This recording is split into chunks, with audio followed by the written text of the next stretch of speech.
আসসালামু আলাইকুম সবাইকে। কি খবর আপনাদের? কেমন আছেন সবাই? আশা করছি আল্লাহর রহমতে সবাই অনেক বেশি ভালো আছেন এবং সুস্থ আছেন। আলহামদুলিল্লাহ, আমিও আল্লাহর রহমতে বেশ ভালো আছি, তবে মানসিক দিক দিয়ে একদম ভালো নেই। আমি আশা করছি আমার প্রিয় ভাই বোনেরা কেউই ভালো নেই, কারণ আমাদের দেশে যে পরিস্থিতি, খারাপ অবস্থা, এতে করে না কারোর মনই ভালো নেই। কিন্তু এই এক সপ্তাহ যাবৎ একদম নেটওয়ার্ক ছিল না। আমার তো মনে হয় সারা বাংলাদেশেই নেই।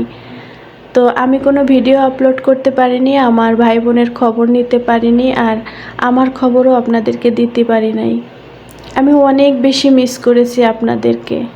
সেই সাথে মনটা এত বেশি খারাপ, কত মায়ের বুক যে খালি হলো, কত মা যে আবু সাইদের মতো সন্তান হারালো। এইরকম অনেক খবর কিন্তু আমাদের কাছেও অজানাই থেকে গেল, তাই না? যখন ওই ভাইটার কথা আমার মনে পড়ে না, দু চোখ দিয়ে এমনিতেই পানি ঝরতে থাকে। বিশেষ করে যখন আমি নামাজে বসি, আমার এমনিতেই দু চোখ দিয়ে পানি ঝরে আর বুকটা না হু হু করে কেঁপে ওঠে। তার পরিবারের কথা মনে পড়ে, তার মায়ের কথা, তার বোনদের কথা। একটা সন্তান মানুষ কত কষ্ট করে এই পর্যায়ে আনে, তারপরে যদি সেই সন্তানকে কেউ মেরে ফেলে, কিভাবে সহ্য করে তার পরিবারের লোকজন, বলেন তো? আপনারা সবাই কেমন আছেন আমাকে কিন্তু একটা কমেন্ট করে জানাবেন, আর আপনাদের ওখানে কি নেটওয়ার্ক আসছে কি না।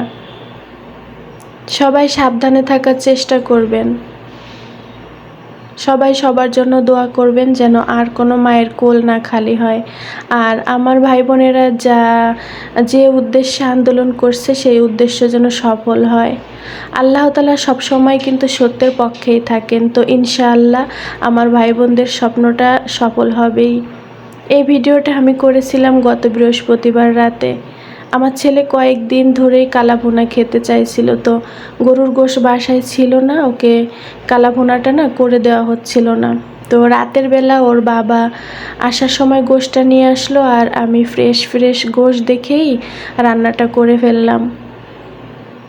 এর মাঝখানে তো কয়েকদিন কেটে গেল, আমি ভিডিও আপলোড করি নাই। তো আমার ছেলেটাও কিন্তু ভীষণ অসুস্থ। ও না ওই আন্দোলনে যেতে চায়, তো ও তো ছোট মানুষ, তারপরে ওর বাবা একদিন কিন্তু ওকে নিয়ে গিয়েছে হাউস বিল্ডিং পর্যন্ত। প্রত্যেক দিন বিকেলবেলা যেতে চায়, আর ও বলে আমিও তো ছাত্র, আমিও যোগদান করব। তো আমি বলেছি তুমি যখন বড় হবা তখন তুমি যাবা। তো সবাই আমার ছেলেটার জন্য দোয়া করবেন। ও কিন্তু ভীষণ অসুস্থ, প্রচণ্ড জ্বর। ওষুধ খাওয়াচ্ছি, কিছুক্ষণ পরে জ্বর পড়ে যাচ্ছে, আবার কিন্তু জ্বর আসতেছে।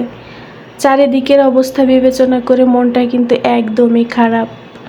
তারপরেও আজকে দেখলাম যে নেটওয়ার্ক আসছে, আলহামদুলিল্লাহ। ভাবলাম যে একটা ভিডিও আপলোড করি আর আমার ভাই বোনেদের সাথে একটু যোগাযোগ করার চেষ্টা করি।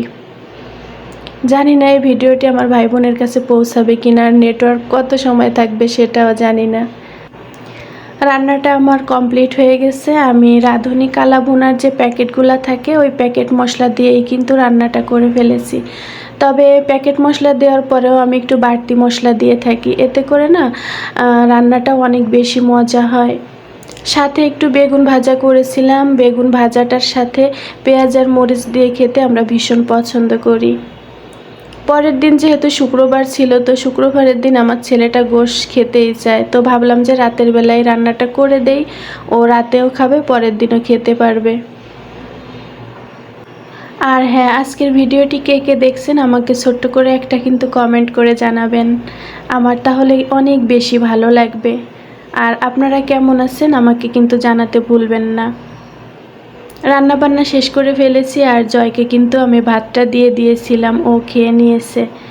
আজকের ভিডিওটা এই পর্যন্তই থাক। সবাই অনেক বেশি ভালো থাকবেন, সুস্থ থাকবেন।